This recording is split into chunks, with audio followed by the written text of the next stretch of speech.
मित्रों, रशिया और यूक्रेन युद्ध को आज 13 दिन हो गए हैं और कहीं से कोई उम्मीद नहीं लगती कि यह युद्ध समाप्त हो जाएगा, क्योंकि सभी प्रकार की जो भी दो वार्ताएं हुई हैं वह विफल हो गई हैं। बल्कि स्थिति दिन प्रतिदिन गंभीर होती जा रही है, जिसके नतीजे ये निकल रहे हैं कि दोनों ओर से सैनिक तथा सिविलियंस खासकर यूक्रेन में मारे जा रहे हैं। यूएसएसआर की बम्बारमेंट इतनी भयानक हो रही है कि पूरे शहर के शहर तबाह होते दिख रहे हैं।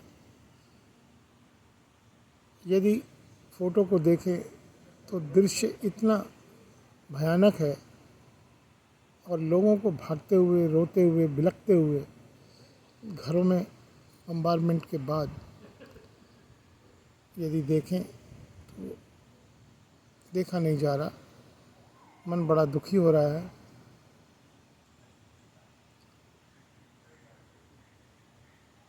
कुछ कंट्रीज़ कोशिश कर रहे हैं किसी तरह से ये युद्ध समाप्त हो। इज़राइल भी उनमें से एक है।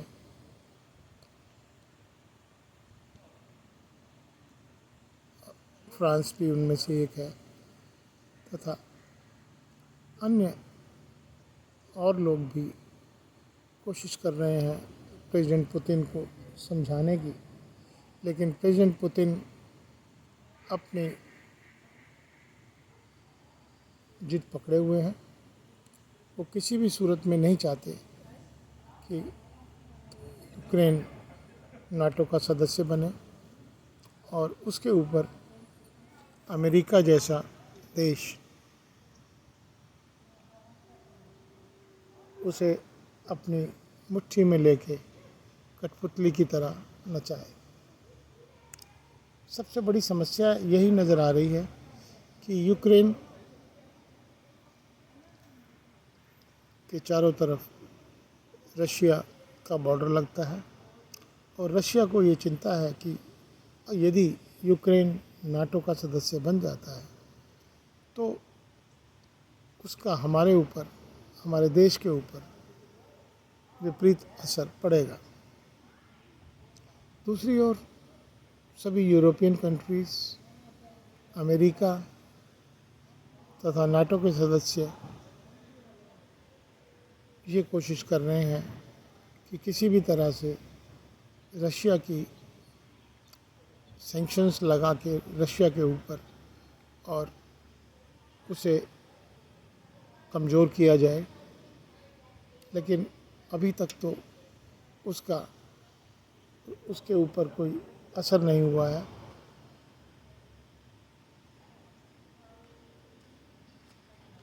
ये एक बहुत ही चिंता का विषय है। अब हमें देखना ये होगा कि ये युद्ध कैसे समाप्त हो। क्या कहीं ये युद्ध वर्ल्ड वार का रूप तो नहीं ले लेगा?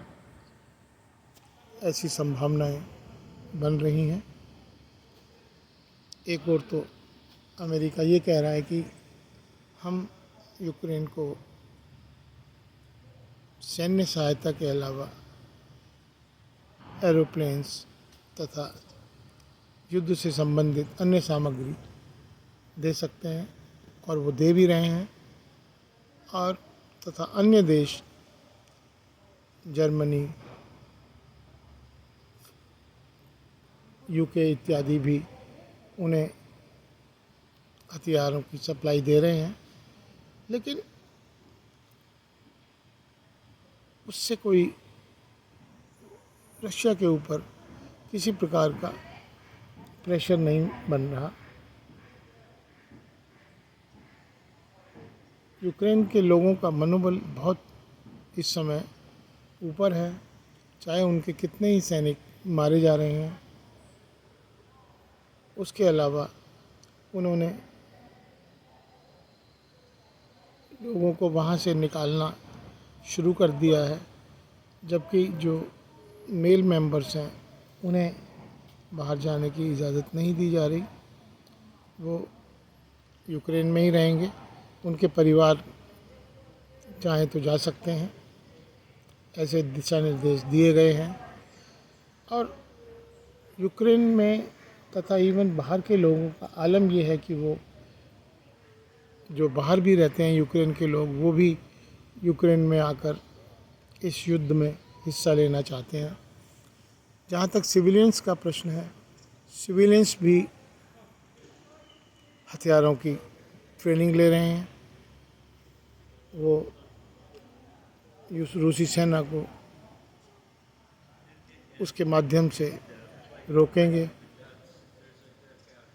ये भी देखा गया है कि लोग रूसी टैंक्स के आगे, रूसी सेना के आगे ग्रुप में इकट्ठे होकर खड़े होते हैं, जिससे कि किसी भी प्रकार से उनको रोका जा सके। दूसरी ओर यूएसएसआर में भी लोग इसके खिलाफ एजिटेशन कर रहे हैं कि ये युद्ध नहीं होना चाहिए। रूस के विभिन्न शहरों में एजिटेशन चल रहे हैं और रूसी पुलिस या सेना लोगों को गिरफ्तार कर रही है। ये भी देखा गया है, लगभग 1200 से 1500 रूसी नागरिकों को जो एजिटेशन कर रहे थे इस युद्ध के खिलाफ, उन्हें जेल में डाल दिया गया है। तो मित्रों, चारों ओर से स्थिति बहुत ही भयावह नज़र आ रही है।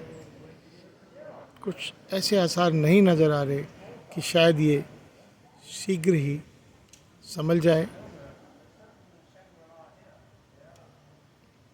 भारतवर्ष ने अपने स्टूडेंट्स को, नागरिकों को यूक्रेन से निकालने के अपने प्रयास में किसी प्रकार की कोई कमी नहीं छोड़ी है और काफ़ी नागरिक वहाँ से वापस भी आ चुके हैं